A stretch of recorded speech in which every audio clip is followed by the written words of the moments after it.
सती मैया माता प्रसूति के गर्भ से जन्मी थी। शिवजी के साथ उन्होंने विवाह किया था। दक्ष प्रजापति ने कन्यादान किया था।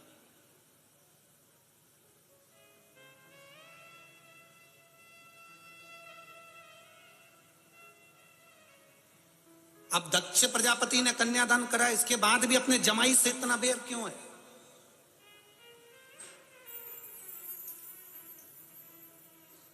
कंस ने अपनी बहन की शादी करी, सारा खर्चा उठाया, उसके बाद अपनी बहन से बैर इतना रखा कि अपने भांजों की हत्या करने लगा। सुनिए ना भागवत जी, कारण क्या था? केवल एक आकाशवाणी हुई थी और उस आकाशवाणी में कह दिया गया था, कंस इस देवकी का अष्टम पुत्र तेरी मृत्यु का कारण बनेगा, आठवां पुत्र तेरी मृत्यु का कारण बनेगा। अष्टम पुत्र, जरा विचार करिए। कंस का इतना प्रेम था अपनी बहन के साथ में, इतना स्नेह था, उसके बाद में भी उसको अपनी बहन से बैर कर लिया।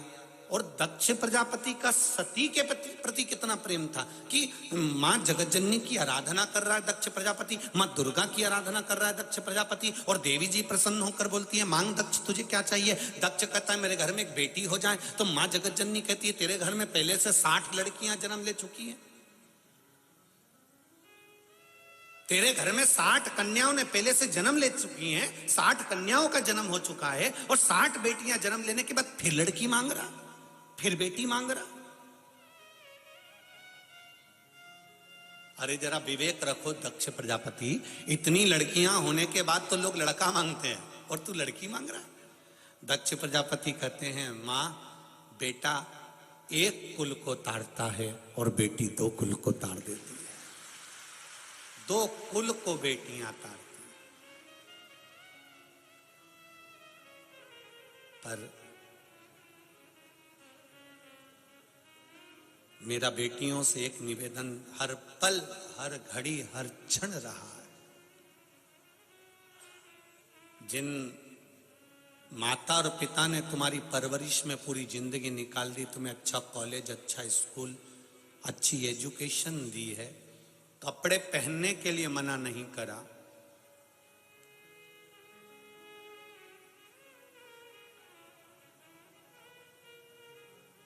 कैसे तुम वस्त्र पहन रहे हो उसके लिए उसने मना नहीं करा।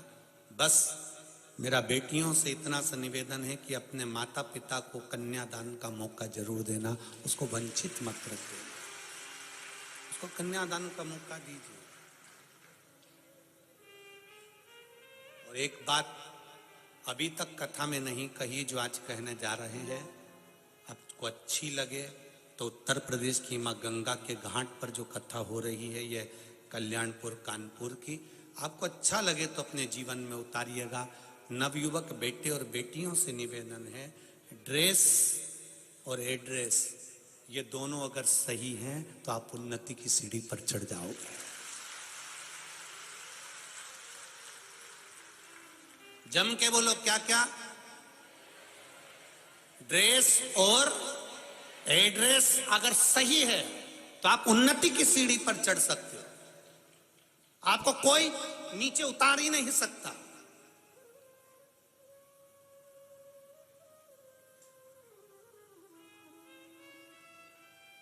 आपका ड्रेस और एड्रेस अच्छा रखिए, सही रखिए, आप उन्नति की सीढ़ी पर चढ़ते जाओगे। आप अगर देखो, कोई व्यक्ति अगर एक भजिए की दुकान खोल ले और उसकी ड्रेस इतनी गंदी हो, इतनी गंदी हो, उसके पास में मक्खी भी न कर रही हो, तो तुम में से एक भी उसके पास में भजिया खाने नहीं जाएगा। और अगर वही भजिए की दुकान पर उसने ड्रेस अच्छी पहन के रखी है, भले छोटी सी दुकान है, ठेले की दुकान है, और भोजन बना रहा है, भजिया बना रहा है और कोई मक्खी नहीं और सब अच्छा है, तो फिर ढेर भीड़ लगी होगी। किसी किसी ठेले पर, चाट की दुकान पर ढेर भीड़ लगी होती है, क्योंकि वो सफाई से रह रहा है। एड्रेस सही हो, ड्रेस सही, आप बढ़ जाओ। कहां बैठ रहे हो? एड्रेस से मतलब ये होता है कि तुम्हारी बैठक कहाँ पर है, किसके पास में बैठ रहे हो, कौन के पास बैठ रहे हो, कौन तुमको आड़ी टेढ़ी सलाह दे रहा है, कौन तुमको श्रेष्ठ सलाह दे रहा है, कौन तुमको समझा रहा है। अगर आपका ड्रेस और एड्रेस ठीक है तो आपका हाथ भोलेनाथ पकड़े हुए हैं, आप आगे बढ़ते चले जाओगे। आज कलाकारों ने मुंबई में बैठकर फिल्मों का निर्माण करने वालों ने जिन फिल्मों को बनाया है उसमें सबसे ज्यादा अगर कुछ